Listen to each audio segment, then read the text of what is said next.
clan, but he happened to be from a grouping within that clan that was on bad times, Bani Hashim. Now, just prior to his 40th lunar year, because the Muslims, when they talk about years, they're talking about lunar years, which is about 11 days short of a solar year each year. So his 40th lunar year would probably be about 39 years of age in terms of solar, little less probably. At the age, just before his 40th birthday, he began to see some dreams in the tradition, but he would go off to a mountain just outside of Mecca, and during that time, the word that was used to describe what he was doing was tahannuth. And in Arabic, hint is polytheism. Tahannuth means to avoid polytheism, to avoid idols. So he was going out to this place and he would meditate in this cave. And we really don't have a description of the actual practices that he was doing. But there was a tradition amongst the Arabs called the Hunafa or the Hanif. And these were people who were inclined towards a type of monotheism. They did not worship the idols. They did not believe in the idols. But they did not necessarily speak out against the idols of the Jahili Arabs or the Arabs prior to the Prophet Muhammad's mission. So he would go to this cave, and in the 40th year, in the month of Ramadan, he had an experience. Now there are many ways to look at this experience, and Western Orientalists generally said wretched things about the Prophet. If you read early traditional literature coming out of Europe, just really not very nice things. They've become a lot nicer recently. Since oil was discovered in the Arabian Peninsula, there needs to be diplomacy when we talk about people's beliefs and traditions, when you have interests involved there. So Orientalists have definitely become, that's a cynical way of looking at it. I think maybe there's been some growth as well within the academic community. And certainly the impetus for attacking Islam prior to that, often based on an almost evangelical type of Christianity that existed, particularly within the Protestants in England, the Anglican Church and others, who really felt it their duty to Christianize the world. There was a very strong ideal that we should civilize the world, and certainly the Arabs need it just like anybody else. And then you have in the Western tradition of just a type of antagonism between the Islamic forces, because they were world power for centuries, and the Christian forces in Europe. I mean, that tension really, they were coexisting with a lot of tension, with few exceptions in different places, like periods of time in Sicily, for instance, during the time of King Roger of Sicily, where there was a lot of interpenetration going on between the Arabs and the Christians. So, in the 40th year, anyway, these Orientalists basically would traditionally say things almost like that he had epileptic fits, this type of thing. The more recent Orientalists, and not just Orientalists, but even theologians like Hans Kuhn wrote an interesting book called Christianity and the World Religions.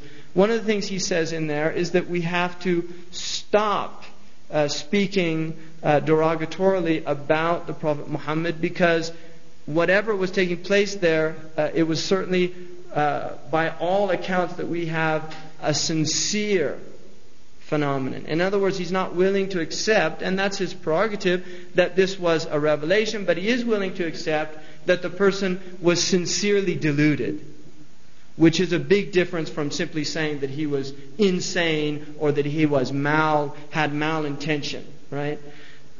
The experience was basically this. It's come down in the tradition that at the age of 40, he was in the cave and a being came to him. It was in the form of a man. And he said, Iqra. This was the first word. Iqra. Now, Iqra can be interpreted two ways. It can be interpreted recite or read. Now, the Prophet Muhammad was neither a reciter of poetry, nor could he read. And he said at that point, مَا أَنَا بِقَارِئ. I don't know how to recite, or I don't know how to read. It could be interpreted both ways. Generally, it's interpreted that he did not know how to read. Iqra a second time, Iqra a third time, and then in the tradition it says that he was actually squeezed until he thought that his sides would burst. And then he said, اقرأ باسم ربك الذي خلق خلق الإنسان من علق اقرأ وربك الأكرم الذي علم بالقلم علم الإنسان ما لم يعلم. And this is the beginning of this phenomenon that will take place for the next 23 years of his life before he dies. The revelation said, read in the name of your Lord, who created the human being from a clinging tissue. Read in the name of your Lord, the most generous, who taught the human being with the pen and taught the human being that which he did not know. That's not a very eloquent translation, but I'm just doing that directly from the Arabic, and I'm sure the text will have a better interpretation there. At this point, the Prophet was concerned. He did not know what was happening to him. He went down to his wife and explained to her what happened. His wife comforted him, Khadija al-Kubra. She said to him, she was an older woman, and her uncle had been an Arab who converted to Christianity. She was familiar with Revelation. She said, you are a good person. You take care of the orphan. You take care of the widows. You take care of the needy. And I don't think something bad would happen to you like this. Because he thought that this might be like some kind of evil spirit or something. I mean, he did feel that. They go, she takes him to her uncle Waraqa bin Nawfal, who had some knowledge of previous books. And he says a very interesting thing. He said, this is the namus. Now, for people that know Greek, namus comes from nomos. Right? And nomos means the law. So in other words, he was saying, this is namus that came to Musa. In other words, you are being given a revelation. That's what this is. And he told him, your people, when they find this out, will become your enemies and drive you from this city. And he said, would they do that? Because he had never done anything wrong to them before that. And he said, they will do that, and I wish that I was a young man, that I might be by your side doing this. Now, during the next period of time, he begins to get these revelations. The next one, Ya ayyuhal muzammiru. Oh, you wrapped, because he used to wrap himself when he would meditate, wrapped in a cloak. And these revelations begin to come with a regularity.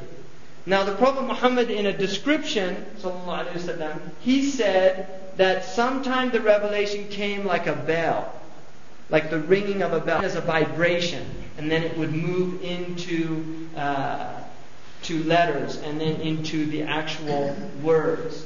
And it's interesting because when you hear, for instance, there's a group of letters that many of the chapters of the Quran begin with. 19 chapters in the Quran begin with these letters. They're called muqatta'at. And if you hear them recited, they أعوذ بالله من الشيطان الرجيم بسم الله الرحمن الرحيم ألف لام ميم. Now you can hear the vibratory force there. And this is how some of these revelations were beginning, literally like a vibration, moving into the material world from another realm, according to the Muslim tradition. During this time, he began to tell close people. And Khadija is the first person who believes him, his wife, which is interesting. She didn't, abandon him. She was right there and she said, I believe this. His nephew, who was his cousin, who was living in his house, son of his uncle, he was taking care of him, Ali ibn Abi Talib, who was a young boy at that time, but he also says that he believes, tells him that he believes in the people from very close people that knew him. Abu Bakr as-Siddiq was a very close person. But at a certain point, he's commanded to warn his family. So he gathers them all together. And he says to them, what would you say if I told you on the other side of the mountains of Mecca, waiting to attack you? And they said, we would believe you, because you're al-Amin, you're the trustworthy one. And he said, what would you say if I was messenger of God? And I was sent to you. And they said, we don't believe you. And they rejected that. And then, as more people begin to come into Islam,